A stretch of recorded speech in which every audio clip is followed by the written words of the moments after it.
Thanks for staying with us here on World Now. As the first and largest anti-corruption gathering in the world for almost 4 decades, the International Anti-Corruption Conference has united all sectors and movements behind the most serious global corruption challenges. This year, the conference is being held in Washington, the capital of the United States of America, and will come to a close on the 10th of December with the theme Uprooting Corruption, Defending Democratic Values. The conference brings together 10,000 people from 180 countries. It's connecting world leaders to international networks, activists, experts, journalists, and more. It has created the momentum for landmark anti-corruption initiatives. The 2022 IACC conference is being hosted by the United States government and organized by the IACC Council and Transparency International. Joining me from Washington, D.C. is Chukwuma Okenwa. Thank you so much for joining me on World Now. Talk to us about what this conference seeks to achieve. What needs to be done to reverse the global wave of kleptocracy, especially where it's been fueled by corruption?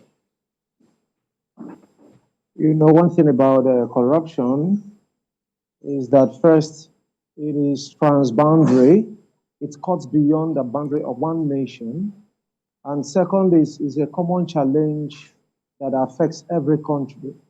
So considering these two facts, that it goes beyond boundaries, and of course that it affects every nation, then of course the strategy would be for the global community to collectively come together to address this as a common enemy, that is stopping development. We've seen corruption divert funds for education, for health, for it's interesting to know that the amount of monies that are lost in Africa due to corruption, it's 9 times less than all of the foreign aids that Africa gets. So it's really a time to reflect, both as African and as the global community.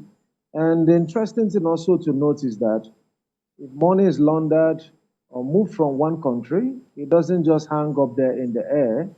It moves probably from the developing nation to the developed nation. So it's also as we are trying to point fingers at the developing nation, we also look at those that aid, our corruption, which are also like the developed nations.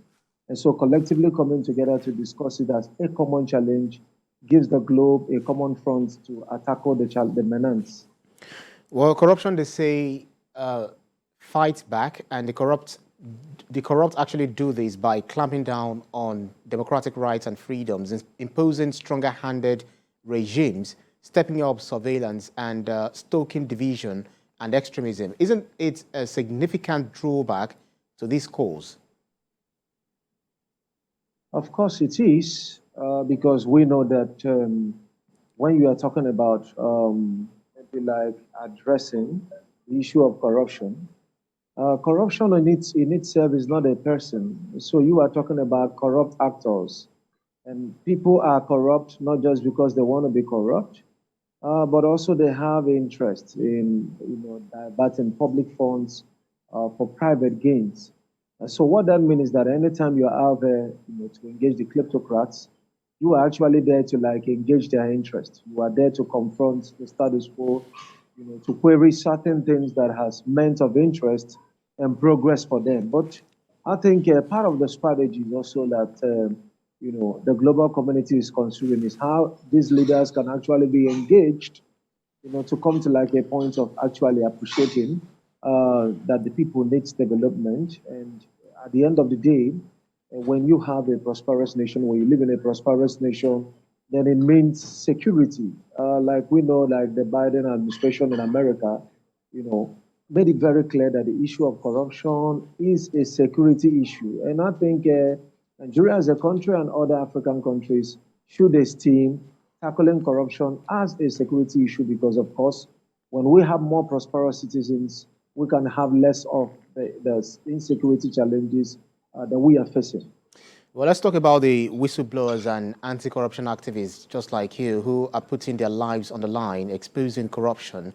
We know how many journalists have been killed, world over. Mexico, for instance, where journalists are not exactly, free. How can their protection be guaranteed? Yeah, as a matter of fact, it's like core on the agenda right here in Washington, and because it's a challenge, yeah, nobody really know who is the next. But one of the things that has always been like an encouragement to journalists, activists over the time is that, well, if you don't speak, you don't really know who next the bad situation would affect. And just like Fela puts it, right?